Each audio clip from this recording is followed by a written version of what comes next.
15 ans que je sors en boîte de nuit. Donc je suis déjà un mec connu un peu dans Paris déjà dans la nuit.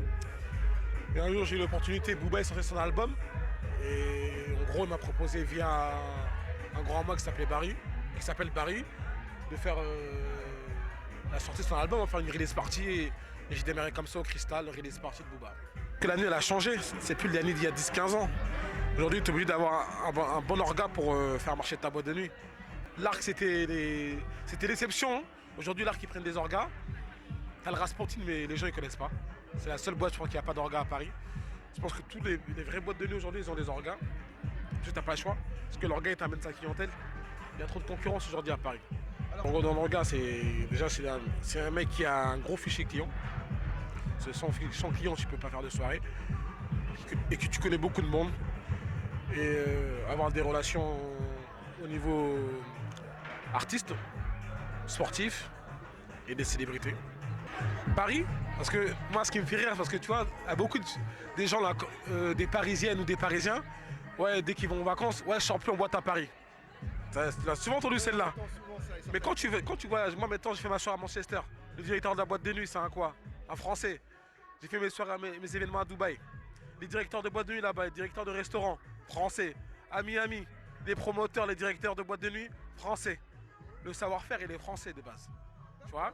C'est juste qu'en fait, Miami et Dubaï, c'est des nouvelles villes. C'est tout nouveau. C'est comme si demain, tu me dis, dans cette 7 là, rien. C'est la campagne. Bah, tu construis des boîtes de nuit et il fait beau. Ah oui, ça va marcher. T'as déjà entendu le problème de soirée propre? Ah non, est-ce que tu peux me dire? En fait, quand il y a des Renois, quand il y a des Noirs et des Arabes, on dirait que les soirées elles sont sales. Donc quand les gens ils voient des Blancs, ils disent « Ah, c'est une soirée propre ». Mais c'est faux en fait, ça c'est la mentalité française qui est comme ça. Tu vas à l'étranger, bah, tu vas à Miami, les meilleures soirées, c'est les soirées où il y a des Blacks et les Latinos. Les Latinos, c'est les Arabes de là-bas. Et pourquoi en France, dès qu'il y a une boîte où il y a beaucoup d'Arabes, beaucoup de Noirs, on dit c'est une soirée charo, alors que non. La plupart des artistes en fait, je peux te dire la vérité, en fait, quand tu regardes bien, je suis le premier à Paris, même en France, à avoir fait ces artistes-là, les VG Dream, les NASA, les Aya, les Nino, les Niska, les Franglish, les Abou de Beng, la liste elle est longue. Bah, la nuit elle a un peu changé, les gens ils ont moins d'argent. Remplir l'établissement, trouver un bon DJ. Mais après le plus dur c'est, parce que c'est une remise d'une question. Moi je fais par exemple 4 soirées par semaine et 4 afters par semaine.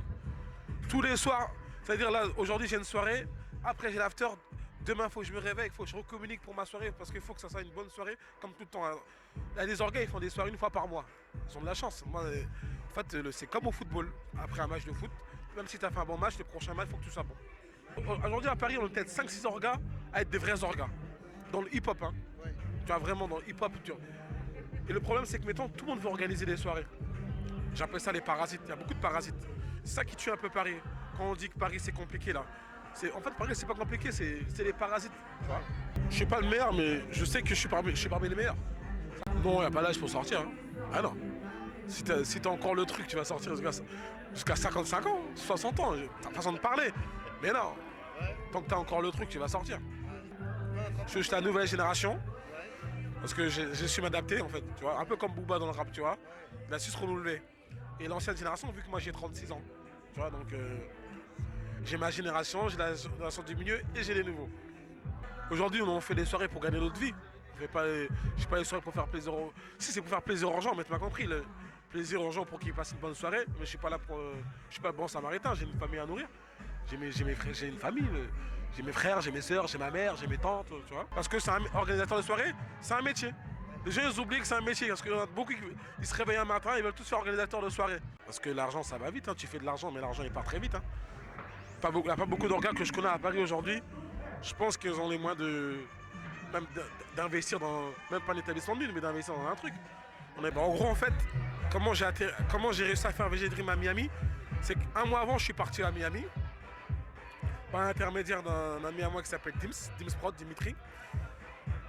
Il m'a présenté directeur du Moka, j'ai pu faire 2 soirées. Une soirée, ça a bien marché. Donc du coup, le directeur du Moka m'a proposé une deuxième soirée. Après, j'ai fait la connaissance d'autres directeurs, d'autres promoteurs à Miami. Et de là, Adèle, qui travaille au Rockwell et à Mr. Jones, c'est un organisateur de là-bas, un des rares orgas, parce qu'à Miami, c'est pas comme Paris. Il n'y a pas beaucoup d'organisateurs de soirée. Ça commence juste à arriver, en fait, les orgas là-bas. Il m'a proposé de... Il m'a demandé si j'étais proche de certains artistes, dont VG Dream, Si je pouvais le ramener à Miami et faire une soirée la capitale à Miami, vu que mon truc, une de mes soirées s'appelle la capitale tour. Donc on a tenté le coup. Mais c'était la première fois qu'un artiste français faisait un showcase à Miami et ça a marché. Grâce à ça, ça a ouvert des portes et le J-Dream sera en showcase au mois de décembre. Encore une boîte encore un peu plus grande et